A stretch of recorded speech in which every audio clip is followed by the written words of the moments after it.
aquí.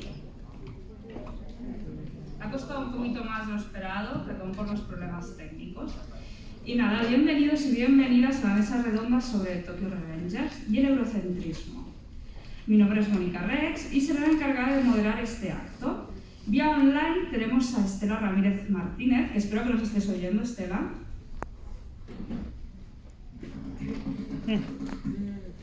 Estela, vamos a hacer una ouija. Es Halloween. Estela, ¿nos estás escuchando? Bueno, pues cuando nos estés escuchando y puedas conectar con nosotros, nos interrumpes libremente y entras en la conversación. Es graduada en Historia y especializada en estudios de Asia Oriental y seguro que habéis leído tanto en la revista Otaku Muka como Neikyo algunos de sus artículos. Además, deberíais escucharla en el podcast Konnichiwa desde Japón. Ya nada más, aquí conmigo. ¡Ey! ¡Hola! Se ha escuchado un ruido. Bueno, pues nada. Ya volverá, no pasa nada. Hola. Bueno. Y aquí está con nosotros Marina Cantón, conocida como Marina Golondrina. Estudió literatura en la Universidad de Buenos Aires e ilustración en la Escuela de Arte de Tarragona. Tiene un canal de YouTube y una cuenta de Twitter donde realiza análisis literarios sobre manga y anime y hace divulgación sobre temas relacionados. Así que bueno, ¿estás preparada? ¿Tú nos oyes, por favor? No estoy preparada porque no pensaba que iba a venir tanta gente, pero bueno, pues habrá que empezar, así que... Bueno, estáis invitados a quedaros, ¿eh? No hace falta que os vayáis. Sí, no os estoy echando, o sea, gracias por venir, solo que estoy nerviosa. Marina, una pregunta. ¿Qué es el eurocentrismo? Bueno, el eurocentrismo, dicho así como muy coloquialmente, si hay algún antropólogo o sociólogo en la sala, por favor que me perdone, pero es básicamente el juzgar cualquier producto desde, o juzgar o evaluar o mirar, ¿no? Es como una forma de mirar las cosas desde la perspectiva europea occidental, ¿no? Cuando decimos eurocentrismo en realidad también estaríamos incluyendo todo lo que tiene que ver, lo que está en América, que también viene de la cultura europea, desde esta perspectiva de la cultura occidental europea, ¿no? Entonces, muchas cosas de otras culturas, ya sea Asia, ya sea pueblos originarios americanos, ya sea África, etc., entenderlas y juzgarlas desde nuestra perspectiva sin preocuparse en conocer realmente el contexto cultural y la mirada y opinión de esas culturas y de esas personas, ¿no? Eso más o menos sería. No sé si se ha entendido, ¿vale? Estoy nerviosa. Si luego tenéis alguna pregunta me lo podéis hacer, ¿vale? Luego haremos ronda de preguntas. Esto es una parte como más introductoria para ir aterrizando en un poco la polémica Tokyo Revengers, ¿no? A mí cuando hablamos de eurocentrismo siempre me asalta una pregunta y es ¿hasta qué punto el eurocentrismo está relacionado con la idealización de Japón y los que tenéis estudios relacionados con el arte al movimiento del japonismo? Porque claro, la pasión por Japón no es una cosa de no, es que llegó Bola de Drag a la tele y descubrimos Japón. No, esto es muy antiguo.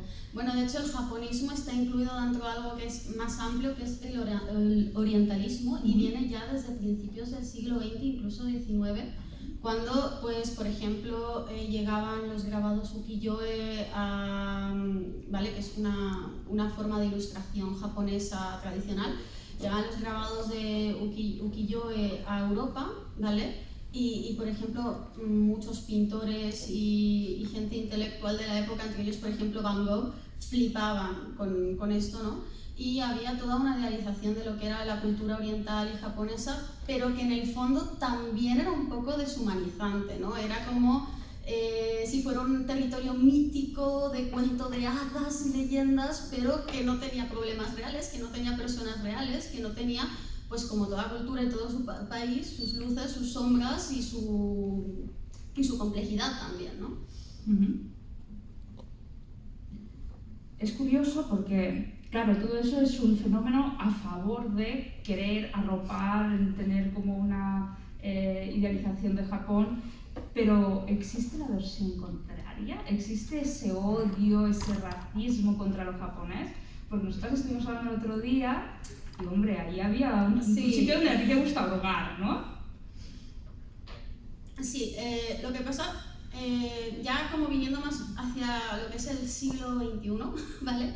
Dentro de lo que es la cultura friki, por decirlo de alguna manera, la cultura geek, la cultura otaku, pues esta idealización de Japón ha sido brutal, evidentemente, y yo creo que todos los que hemos crecido viendo manga, viendo anime, hemos pensado en algún momento, ¡guau, qué guay sería vivir en Japón! O cómo me gustaría ir, o lo que sea, porque, claro, aparte como lo conocemos a través de un producto cultural, que al final es solamente una parte de, pues se produce esta idealización, ¿no? ¿Qué pasa? Que de un tiempo a esta parte han cambiado muchas cosas, ¿vale? Ha habido movimientos sociales como el feminismo, por los derechos LGBT y todo, que aclaro ahora mismo me considero totalmente a favor de ellos. Pero esto ha llegado a que se empiecen a cuestionar ciertas cosas, no solamente en el manga anime, sino en general de todos los productos culturales que consumimos. Y esto, por supuesto, también ha afectado al manga y al anime. Y esto ha llevado a una especie de movimiento pendular en el cual, en cierta parte de estos círculos más de la cultura geek, se haya empezado a producir una demonización de lo que es Japón, ¿no? Es que son explotadores, es que son machistas, es que son tal, es que son cual, cuando la verdad es que tú no puedes llegar y juzgar a un país y decir, yo he oído, y perdón por la informalidad, pero yo he visto y leído auténticas barbaridades respecto a esto de gente que se supone que es progresista y de izquierdas y que está en contra del racismo y tal, y de repente te sueltan cosas que no voy a repetir porque son muy fuertes, ¿vale? Y eso hay que ser conscientes de que también es racismo y también es eurocentrismo y también es todo lo que se supone que tú estás combatiendo, ¿no? Entonces... Sí. Respecto al feminismo, a mí me hace mucha gracia cuando a veces se intenta como juzgar, ¿no?, a las mujeres japonesas por sus roles de género, por cómo ellas perpetúan sus propias cosas, y creo que a veces es muy interesante oír sus voces, ¿no?, que tienen ellas que decir acerca de su propia realidad. Bueno, es que es lo más importante, o sea, el primer paso para combatir este punto de... Todos nosotros tenemos un sesgo por dónde hemos nacido, por cómo nos hemos educado, etc. El primer paso para combatir esto, ¿no?, esta mirada eurocéntrica, es ser consciente de que lo tienes y escuchar al otro. Ese es el primer paso, entablar un diálogo. A mí también me hace mucha gracia, por ejemplo, cuando te dicen es que todo el manga es súper machista y no sé qué, cuando se han quedado con una serie, y la verdad es que si tú lees manga, si tú conoces el manga, te das cuenta de que hay un montón de narrativas distintas y desde hace muchísimo tiempo. O sea, los primeros shoujos, algunos, por ejemplo, La Rosa de Versalles, tiene un discurso súper feminista. No me puedes decir o sea, no puedes juzgar todo lo que se produce en un país y a todas las personas de un país por un producto cultural que has visto, que además es bastante de nicho, ¿no? No, incluso en la mayoría, ¿no? Es decir, que la mayoría sea X cosa no quiere decir que no haya productos que no lo sean y que sean más... Claro, sí, no, totalmente. Aparte esta mirada como de que los japoneses son todos iguales, son todos que tienen la misma ideología política, hacen todos lo mismo, piensan igual. Vamos a intentar hacer una cosa, ¿vale? Estela, ¿nos oyes?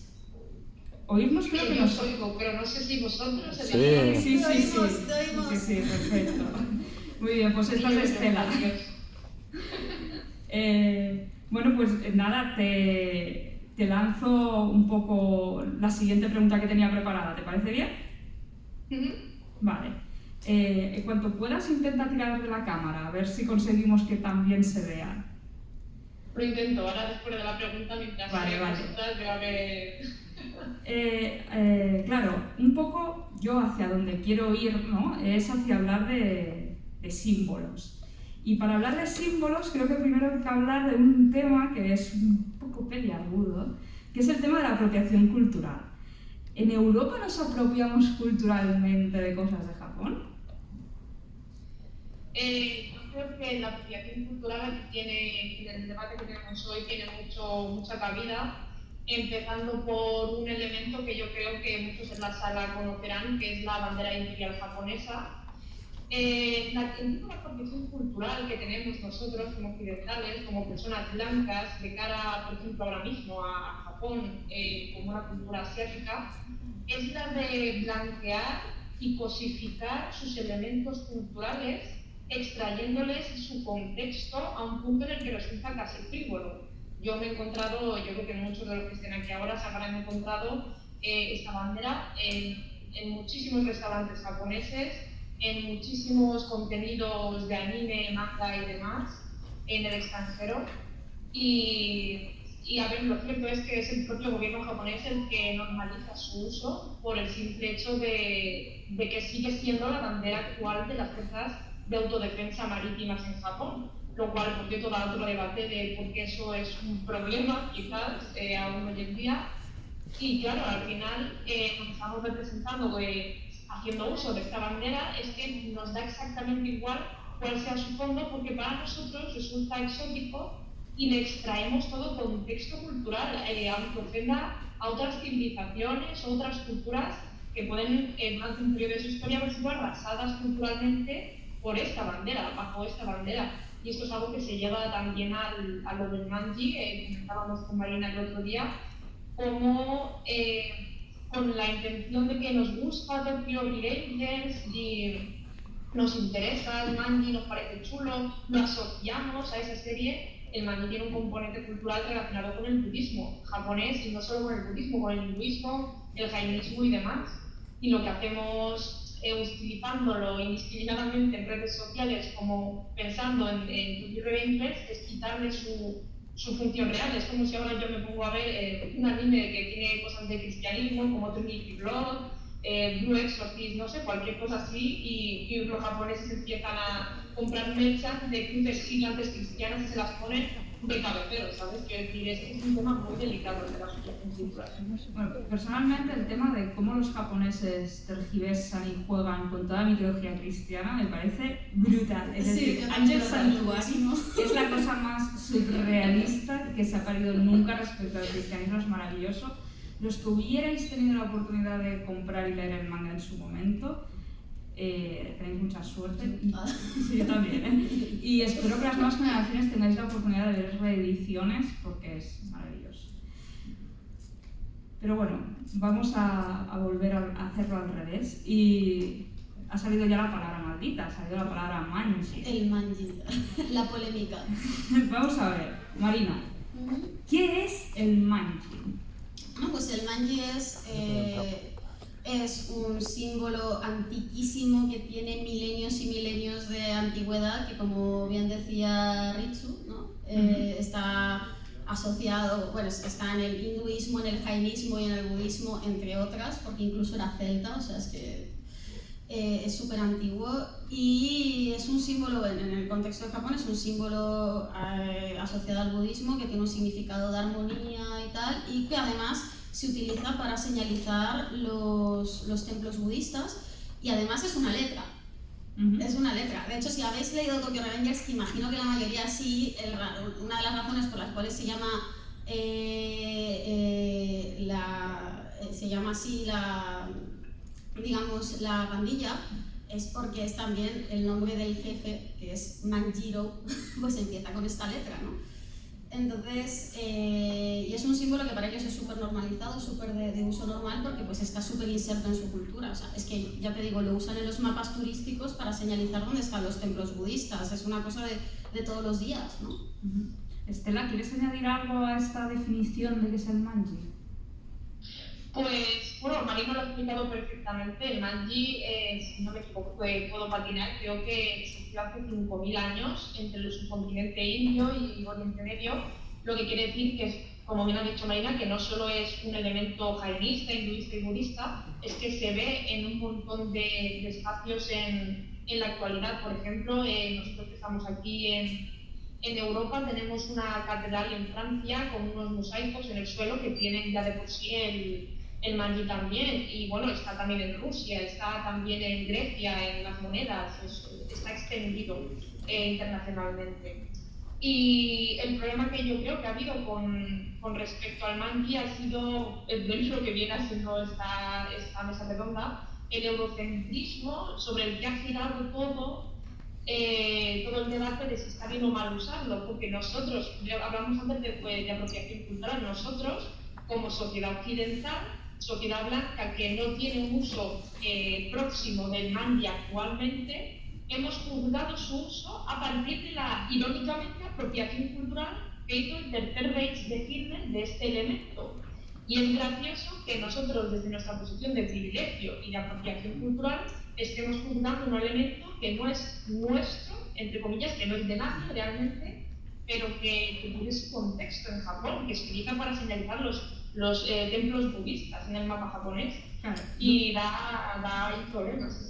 Y no, y no solamente es el manji, sino que, porque bueno, yo pues como tengo la cuenta de Twitter y tal, he estado como muy atenta a la polémica. No solamente era por el uso del manji, sino que era el uso del manji asociado pues a la estética de lo que son los... Estás adelante. Vale. Esa es la última parte de la conferencia. Spoilers. A mí me gustaría hacer hincapié en una cosa que has dicho, que creo que es muy importante y que está en el centro de la cuestión, y es el tema del contexto. Claro, pues porque para nosotros, como europeos, el contexto del manji quizás no es el mismo, y a nosotros a lo que nos hace tener reminiscencias es a Segunda Guerra Mundial, es al nazismo, es a toda una serie de conceptos que tienen un calado negativo brutal y del que mucha gente que ve la serie, ¿qué pasa con ese calado social que tenemos aquí cuando ve esa serie con ese elemento contextualizado de otra manera? Entonces creo que en realidad hay un punto de necesidad, ¿no?, de recordar que sí, que está muy bien que en el cole nos enseñan la historia de aquí, pero ¿qué pasa con la historia de Asia? Bueno, es que eso precisamente tiene mucho que ver con el eurocentrismo. Claro. Yo tengo una anécdota sobre el tema educativo, si te parece la puedo contar. Sí, por supuesto.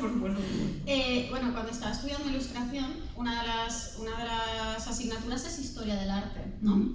Y bueno, que en realidad era historia de la ilustración. Y resulta que hubo un momento en que el profe dijo, es que no os puedo hablar de Asia, porque a mí no me enseñaron nada sobre Asia. Y no puede ser porque lo voy a estar perpetuando, ¿no?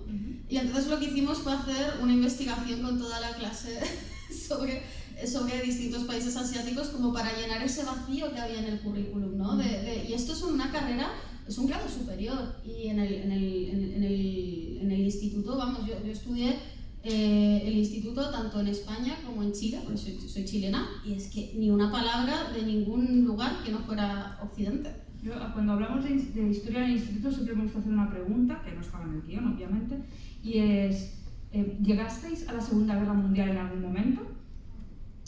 En Chile sí. Claro, porque os queda lejos. ¿Estela?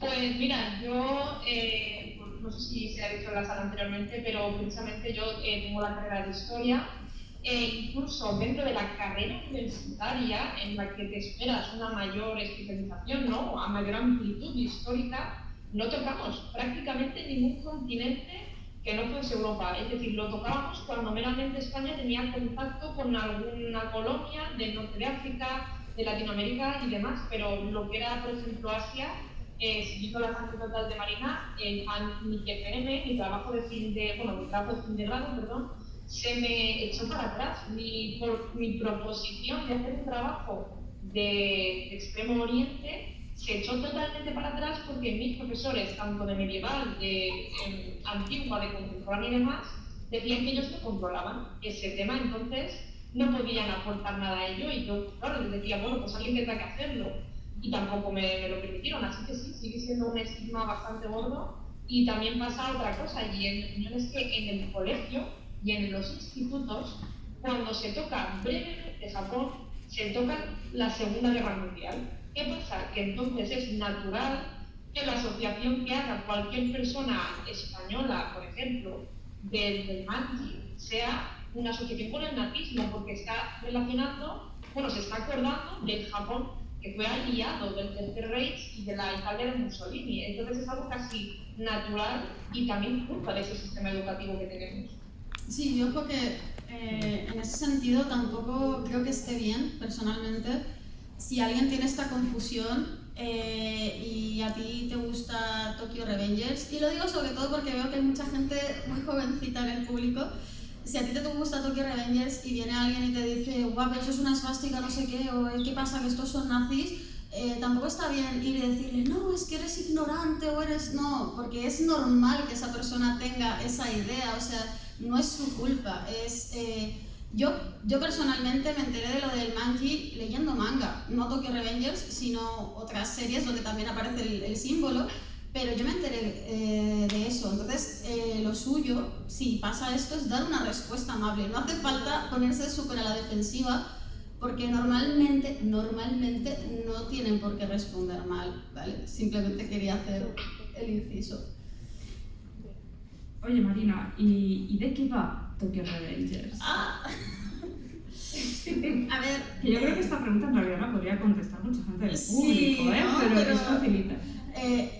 Igual sería guay, a ver si alguien puede decirnos. Venga, va, ¿De qué va? ¿Quién se atreve? Para vosotros, a ver, ¿quién levanta la mano? ¿Quién se atreve a decir de qué va Tokyo Revengers? En 3 palabras o así. No me lo puedo... Ah, vale.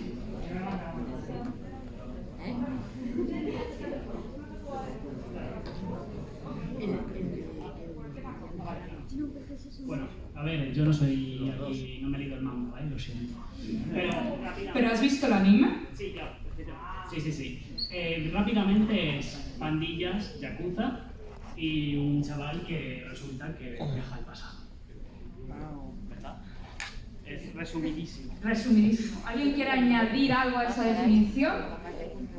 No me lo puedo creer. ¿Cómo puede ser tan vergonzoso? Venga, va. Ey, que yo me he subido aquí.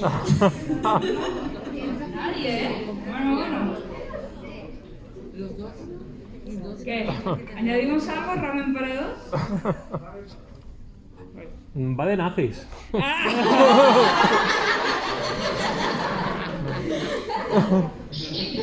pues...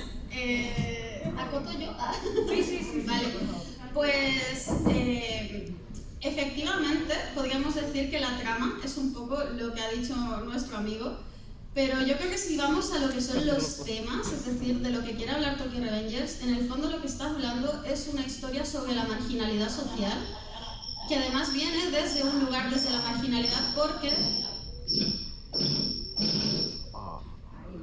¿Alguien no quiere que hablemos de Tokyo Revengers?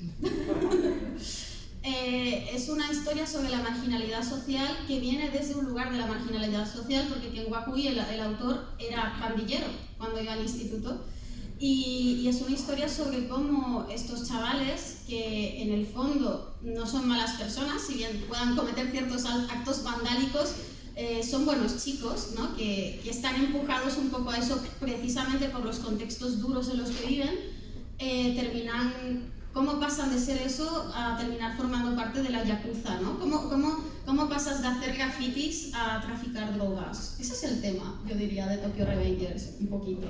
A mí me gusta mucho que los mangas populares tengan ese subtexto, ¿no? Sí, a mí también. Es decir, creo que realmente cuando son historias, aparte de que sean entretenidas y que enganchan a la gente más joven, que un poco trasladen ciertos mensajes. Estela. Y Tokyo Revengers muchos, no solo ese. Estela, ¿estás de acuerdo con esto? A ver si te escuchamos porque hemos tocado cosas y me da miedo. No. Vale, espera. Está silenciada. ¿Y ahora se me escucha? Perfecto. Vale. Pues eso, que si estás de acuerdo con el tema de... Vale.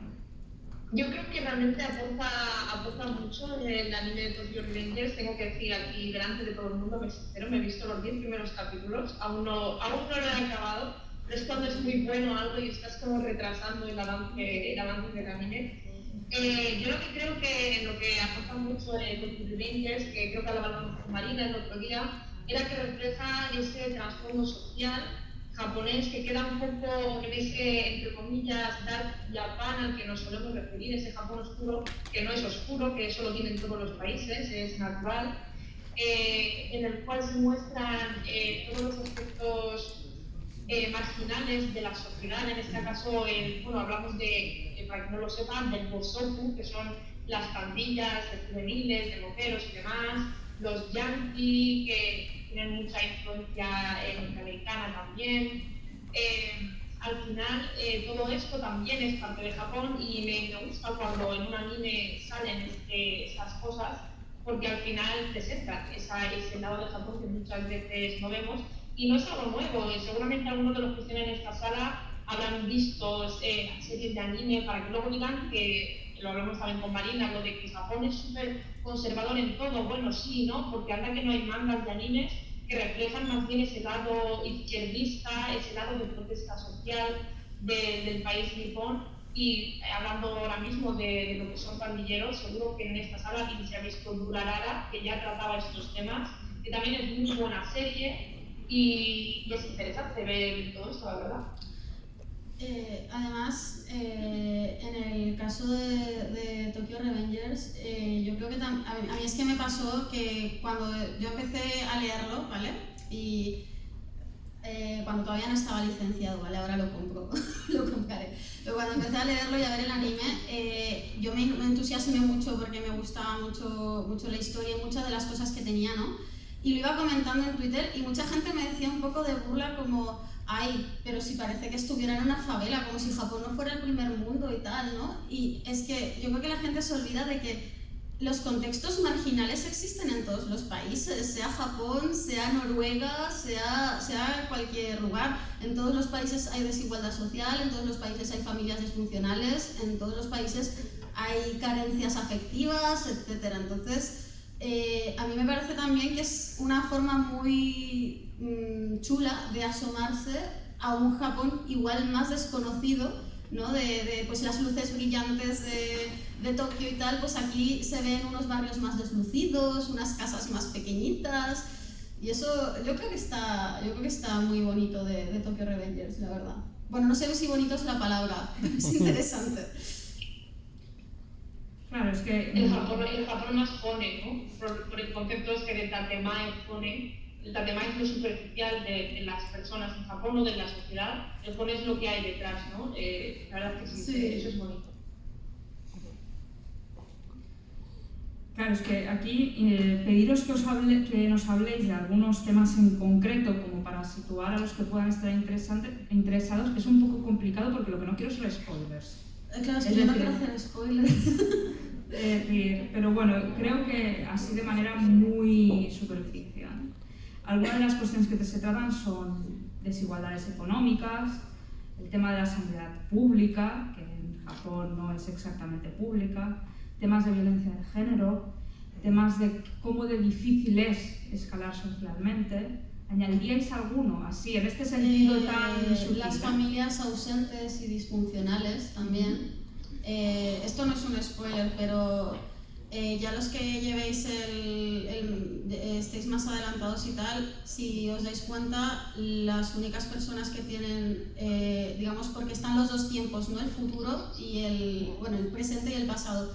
Las únicas personas que tienen una carrera en el futuro, o sea, en el presente, que tienen estudios, son las únicas dos personas que tienen padres presentes, que los ves en la historia. El resto, pues allí tirando, ¿no? Eso es interesante porque normalmente en mucha ciencia ficción, en mucha literatura juvenil, en muchas historias, se tiende como a obviar a los padres y no se les da importancia, es como si los niños no tuvieran padres y por eso se usa tanto el recurso de los institutos donde la gente está cerrada, de las academias, los huérfanos. Claro, es decir.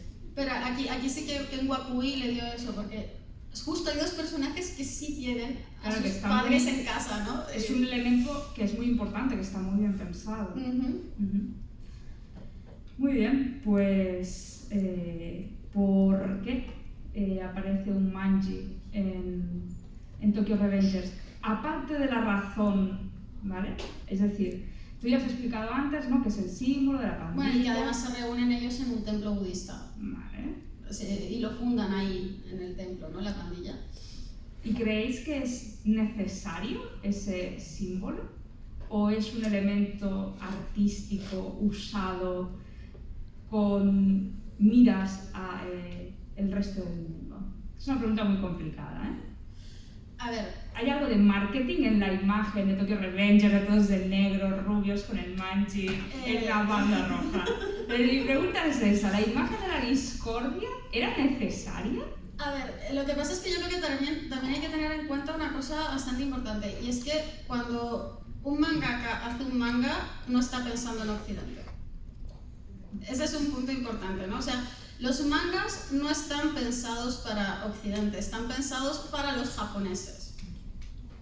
Bueno, a ver qué dice Estela. Esa afirmación me parece una afirmación muy heavy y que a lo mejor podríamos discutirla. Ah, igual hay debate, vale. A lo mejor hay debate. Estela, ¿estás de acuerdo con esto? ¿Los japoneses no miran en lo que va a pasar en las ventas en el resto del mundo?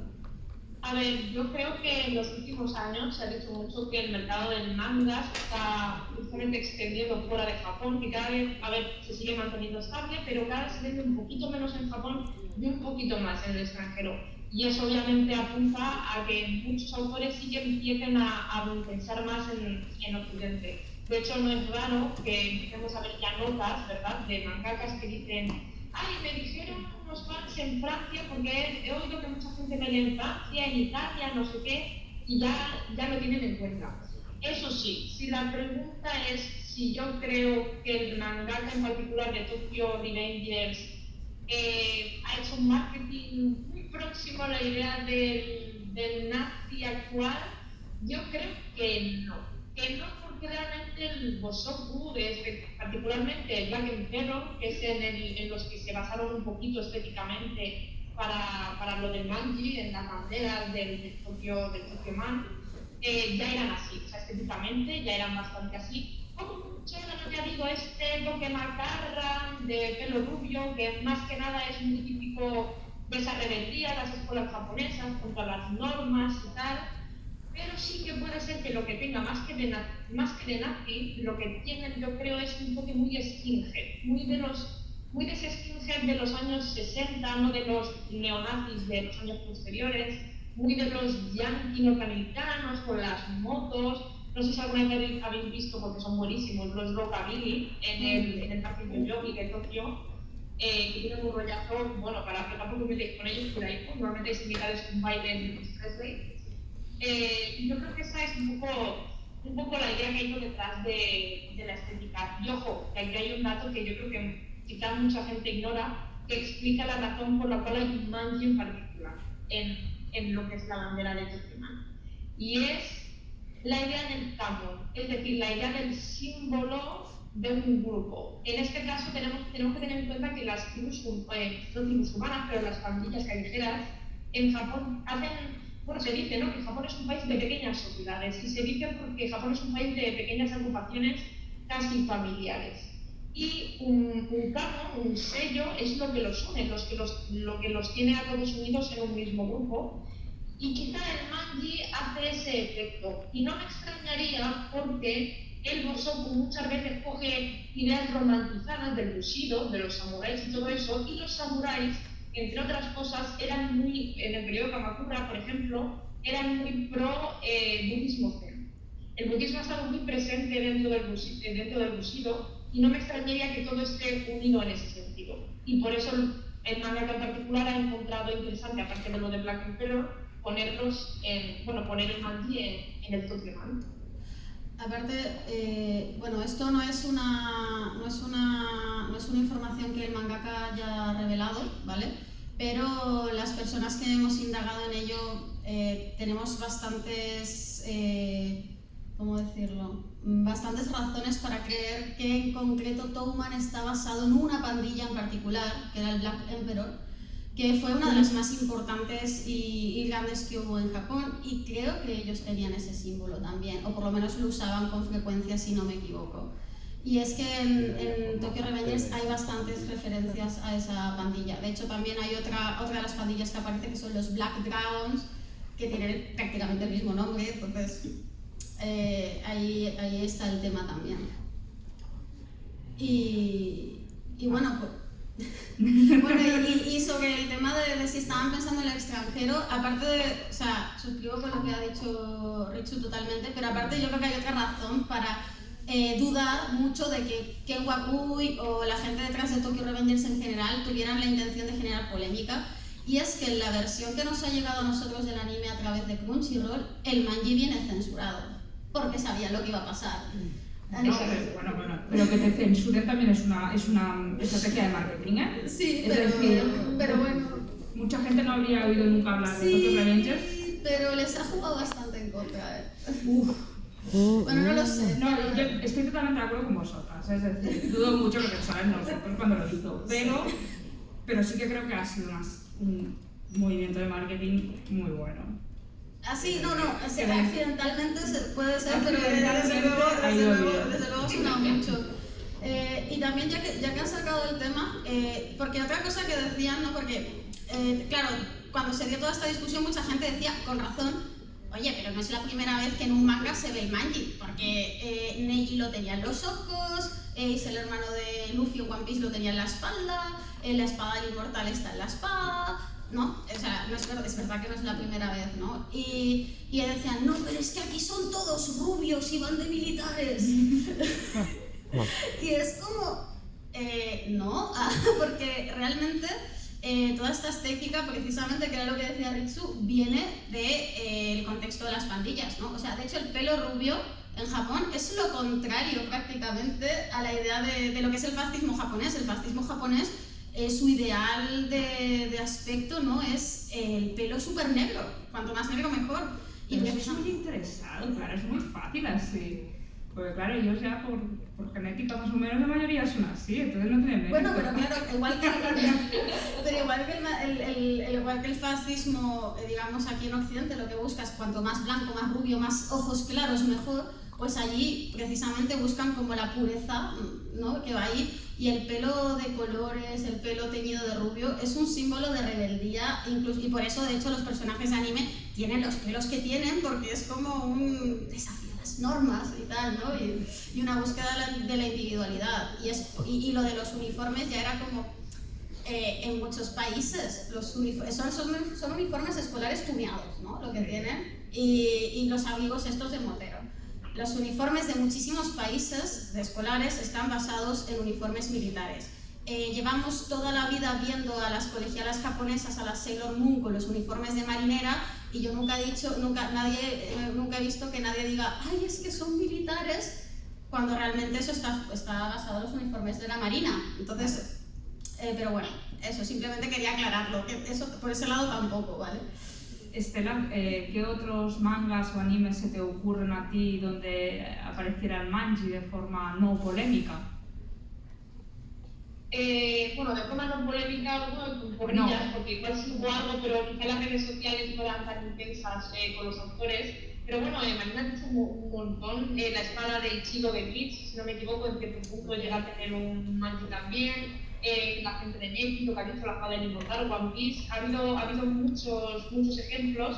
Y yo me acuerdo de un ejemplo que no es del manji, sino de la bandera imperial japonesa, con comillas, que seguro que os acordáis algunos de esta sala, que fue la disputa o el cabreo de alguna gente con los pendientes de Tanjiro de Kimetsu no Yaiba, que se confundieron con la bandera imperial japonesa cuando eran una referencia al sol naciente en las cartas Hanafuda, que es otra cosa diferente. Que ahí también hubo bastante egocentrismo, porque estamos hablando de gente occidental blanca que no tiene realmente ni idea de lo que está diciendo, juzgar a un autor que conoce bien su contexto japonés y el por qué ha elegido sus pendientes en particular, que además, si no me equivoco, es un anime del periodo Taisho o algo de eso, que quiere decir que realmente el Japón de la Segunda Guerra Mundial ni se había aceptado, entonces imagina la situación. Hay bastantes ejemplos. Muy bien, pues si queréis abrimos la polémica. Vamos un poquito... cuando este tema saltó a redes sociales, teníamos como dos grandes perfiles, ¿no? Aquellos que criticaban la serie por usar el manji sin pensar en qué significaba, ¿no? Que es un poquito de lo que hemos estado hablando. Y luego las personas que se ponían el manji en el perfil de Twitter como si fuera el símbolo de su superhéroe. No, y como para provocar también, ¿no? Porque había un punto de... no es una esvástica, ¿sabes? A ver, ¿dónde está el equilibrio entre las dos posturas, ¿no? Entre respetar un símbolo que no te es propio y bueno, es que aquí la expresión enaltecer a lo mejor no toca, pero simpatizar, ¿no?, con la serie que está de moda y que a ti te gusta y con la que pues quieres llevar una camiseta igual que la llevas pues de Utena, ¿sabes? Sí. Es muy complicado. Claro, ya, es que aquí no hemos venido a hacer preguntas fáciles. Yo creo, o sea, yo personalmente creo que ya lo del perfil de Twitter igual es pasarse, ¿no? Igual, sobre todo porque yo veía que había mucha gente que era como que le decían, tienes una esvástica en el nombre, y ellos, ay, es que eres un ignorante y no tienes ni idea, y no va de eso, ¿no? Ahora, yo creo que es perfectamente lícito que, por ejemplo, yo veo mucha gente aquí que lleva el cosplay, ¿no?, con los uniformes de la Touman, y yo creo que eso, pues puedes hacer cosplay de la Touman, ¿no? O sea, igual que haces cosplay de un montón de cosas, pero bueno, es complicado, no sé, no sé. Estela, ¿dónde está este equilibrio? Bueno, voy a intentarme mojar un poco, cosa que no suelo hacer por precaución, pero si yo tuviese que valorar a nivel general cuándo sí, cuándo no, yo diría que sí. Por ejemplo, una persona se ha puesto su nombre, su nick en redes sociales y se ha puesto Tokyo Manji Kai, todo junto, referente a ese grupo de ese anime, no me parece mal. A mí lo que me pareció un poco parte de esa apropiación cultural, de esa cosificación y frivolización que hacemos de lo que no es nuestro, fue cuando se cogió el manji budista, porque vamos a ver, es un manji budista, ajeramente ese manga es lo que es, y se utilizó en cuentas de gente que pues, quizás pues, no tiene mucha idea de lo que es el budismo y demás, cosa que quizás respetarían más si se tratase de su propia religión. También entiendo que muchas de estas personas eran adolescentes, eran gente joven, no lo han tenido en cuenta, es normal, yo considero probablemente también habría hecho lo mismo, no lo sé, pero por eso quizás el punto que diferencia lo uno y lo otro es el contexto, que aprendamos a entender el contexto de lo que usamos, cuándo lo usamos, y también de la educación, es decir, utilizarlo pero educando a través de ello, como con el propio anime, en vez de haber censurado el manji, que igual era un poquito de estrategia, no lo sabemos, haber un spot previo, breve, explicando qué era el manji. Bueno, de hecho, ahí está un poco la diferencia. De hecho, los mangas de la Espada del Inmortal venían, ¿no? Si alguien ha leído la Espada del Inmortal, y ahí te venía toda una parte que decía, no, esto no es la esvástica, es el manji, bla, bla, bla, bla, bla, ¿no? Sí.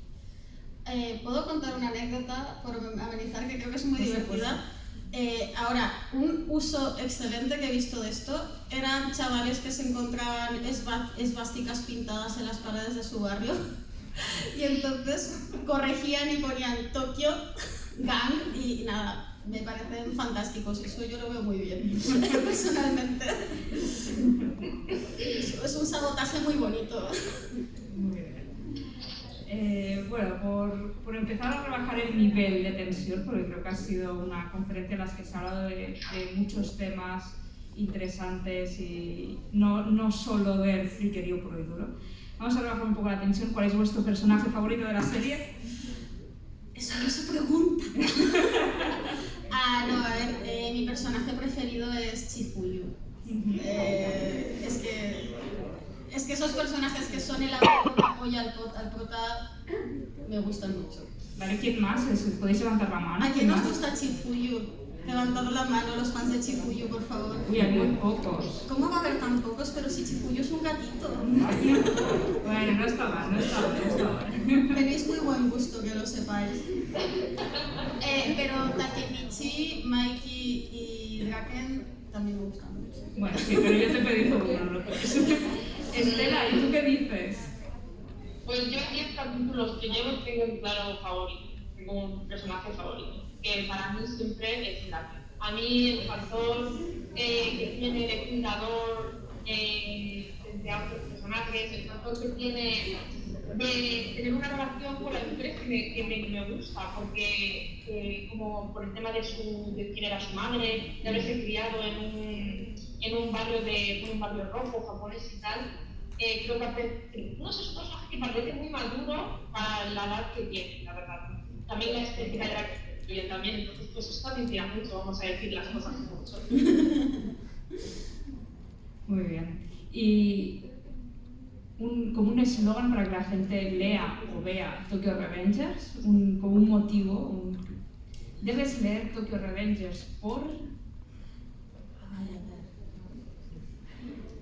Ir pensándola porque luego bajaré y os preguntaré y diréis, no quiero hablar, ¿vale? Vale, debéis leer Tokyo Revengers porque te muestra una realidad muy interesante a través de una historia que tiene motos, peleas y chicos muy guapos.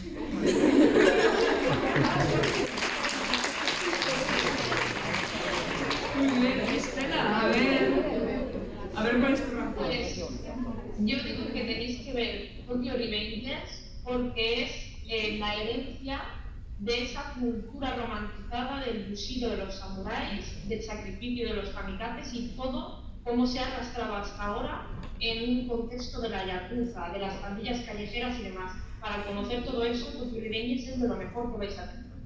Sí, bueno, yo no la había leído y me han convencido, pero necesito más opiniones. Podéis ir levantando la mano.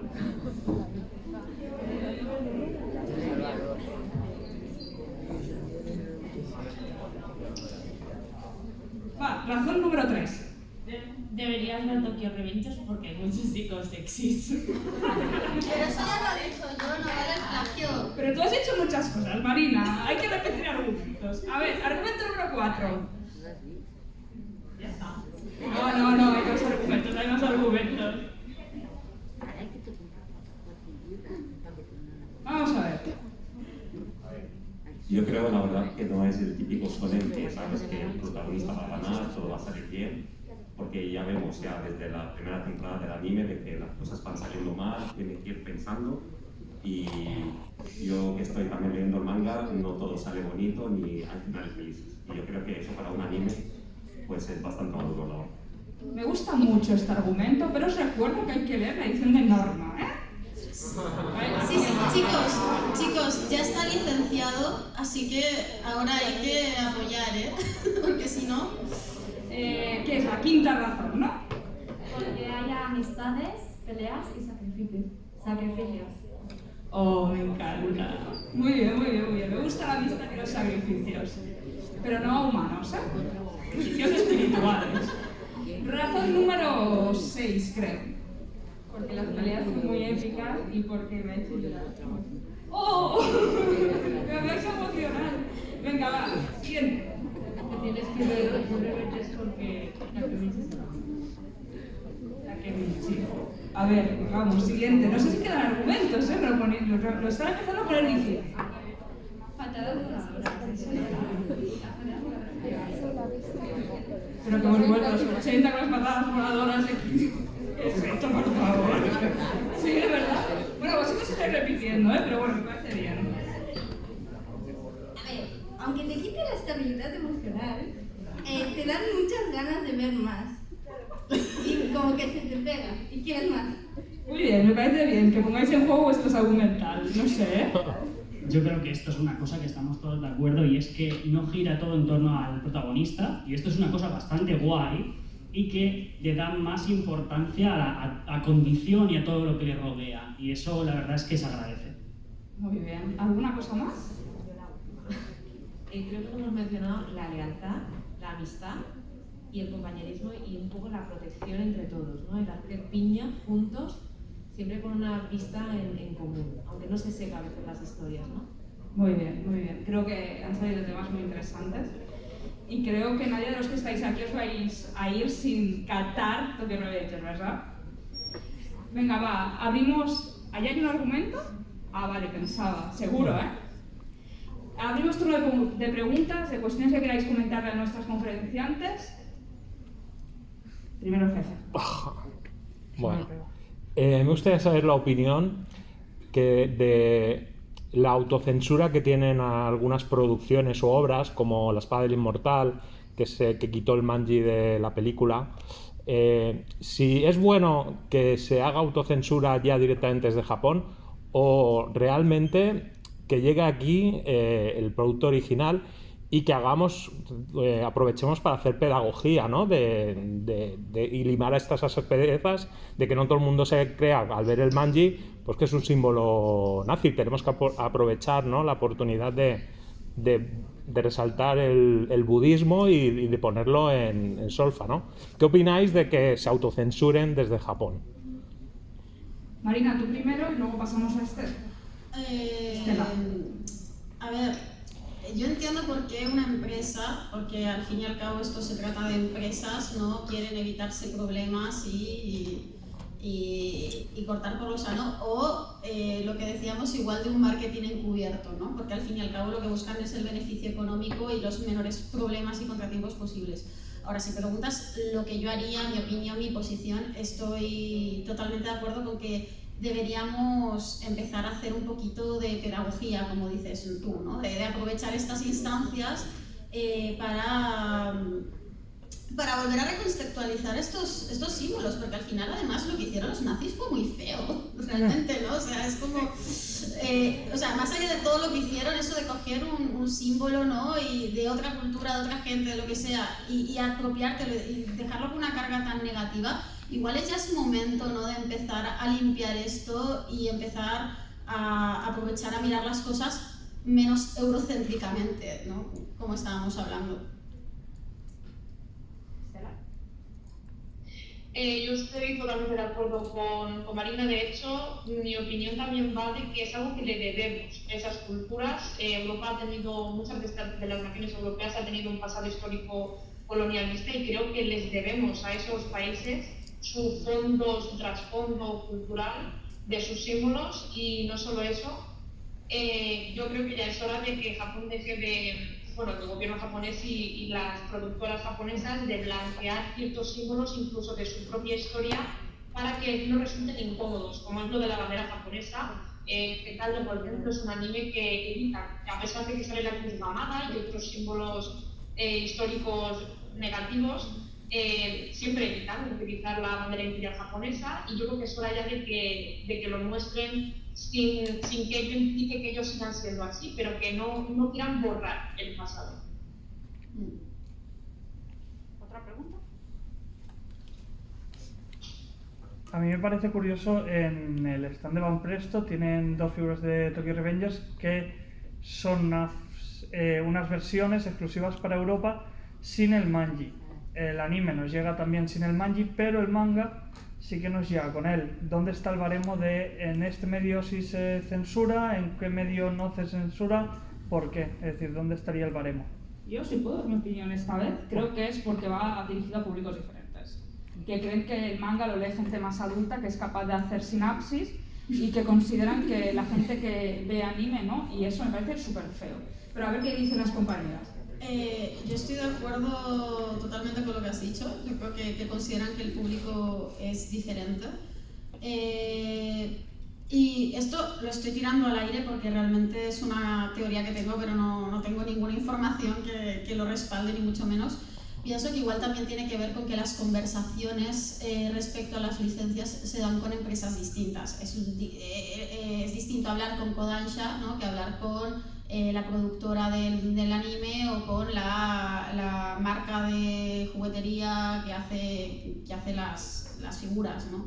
Entonces ahí debe ser distinto, ¿no?, el tipo de acuerdos a los que llegan las distintas empresas que van a distribuir los productos en Occidente, supongo, se me ocurre, Sí, yo igual que Marina opino lo que ha dicho, comparto la teoría. Y de hecho también me apoyo en, lo sabréis seguramente muchos, el hentai, irónicamente lleva originalmente censurado en Japón, se emite porque se crea completo, no gráfico, pero se emite censurado en Japón, y muchas veces cuando se vende o se licencia en el extranjero se le quita esa censura, y eso es un reflejo de que culturalmente somos diferentes en muchas cosas y eso cambia mucho el producto final, como lo vemos unos o como lo vemos otros. Te prometo que no me esperaba que acabásemos hablando de hentai. Me he quedado como flipando, pero qué interesante. Pero me ha parecido súper interesante también. Una última pregunta o dos últimas preguntas como mucho, si son cortas. ¿Nada? ¿Seguro? No se va a volver a repetir nunca más esto, ¿eh? Ha sido corta, sí. ¿Ha sido corta? No. Bueno, ¿qué le ha parecido que es padre de la criatura? ¿Y qué le ha parecido al padre de la criatura la charla? Pregunta a la criatura que entiende más. No, pero sí que es verdad que hemos hablado de cosas que... ¿Cuántos años tienes? 11. Que a lo mejor una niña de 11, hombre, hablar de eurocentrismo y de nazi es poner al listón a mi cal, ¿no? ¿Qué le ha parecido? Hay que preguntar al padre.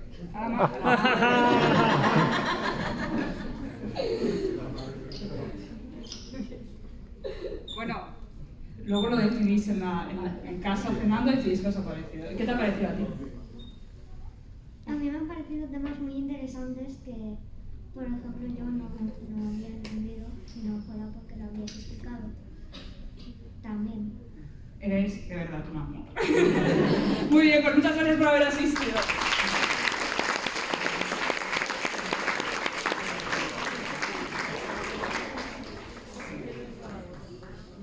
Y ahora viene la parte borde de mi carácter y es que tenéis que salir todos de la sala por las dos puertas de atrás. Gracias, ordenadamente. Muchas gracias, hasta luego.